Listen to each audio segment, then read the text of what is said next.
Avui volia compartir amb vosaltres un concepte filosòfic que per a mi sempre ha sigut molt important i ha estat molt present en la meva vida i diria que m'ha ajudat a viure millor i al cap i a la fi la filosofia ens ha de servir per això, l'hem d'aplicar i ens ha de servir per viure millor. És un concepte que es diu rizoma.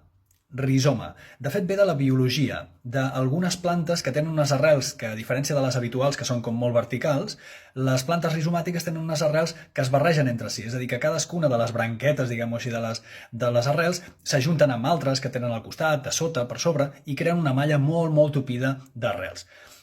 Això és en biologia. I en filosofia, què és això? Un senyor que es deia Deleuze, un senyor francès, filòsof, durant el segle XX va inventar-se aquest concepte de rizoma aplicat a la filosofia i, de fet, aplicat a la vida.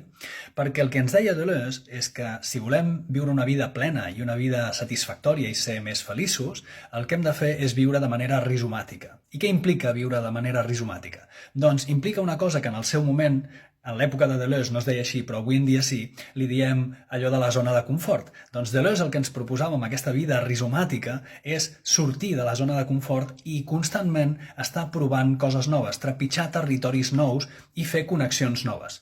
És a dir, no demanar sempre els mateixos plats al restaurant, no llegir sempre el mateix tipus de llibres o veure les mateixes tipus de pel·lícules, no escoltar sempre la mateixa música, sinó provar d'escoltar coses que no estàs massa acostumat i, en definitiva, provar de fer coses que no has fet mai o que no hi estàs massa acostumat, per forçar-nos, per obligar-nos una mica a sortir d'aquesta zona de confort, perquè la zona de confort té aquest problema i és que t'enquistes en unes coses i en unes dinàmiques que al final no són positives.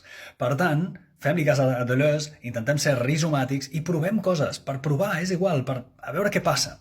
L'únic que ens pot passar de dolent és que no ens agradi. I ja està, i en tot cas no hi perdem absolutament res. Mira, una experiència més que tens. Per tant, vida plena a través de la vida rizomàtica, la manera de viure rizomàtica de Deleuze. Vosaltres sou rizomàtics o no sou rizomàtics?